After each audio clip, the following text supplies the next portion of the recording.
রাজনীতির মঞ্চে তিনি সবসময় ছিলেন শক্ত ও আপোষহীন। তার চোখেও দেখা গেল জলের ধারা। বিএনপি জ্যেষ্ঠ নেতা মির্জা ফখরুল ইসলাম আলমগীরের এই অশ্রুসিগ্ন মুহূর্ত শুধু এক নেতার আবেগ নয়, বরং বাংলাদেশের রাজনৈতিক ইতিহাসের এক বিশেষ ছবি ফুটিয়ে তোলে। দীর্ঘ রাজনৈতিক কেরিয়ারে অসংখ্য হামলা, মামলা আর রাজপথের কঠিন লড়াই পার করেছেন তিনি।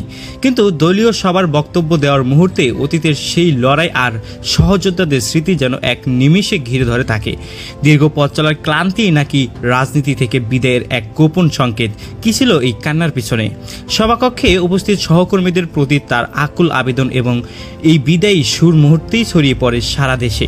রাজপথের একজন ঝানু রাজনীতিবিদকে এইভাবে আবেগ ঘন হতে দেখা গেছে রাজনীতির বিশেষজ্ঞ থেকে শুরু করে সাধারণ মানুষ, সবাই এক মুহূর্তের জন্য স্তব্ধ হয়ে গেছে। তো ভিউয়ার্স, আপনারা কি মনে করছেন এই বিষয়টি নিয়ে?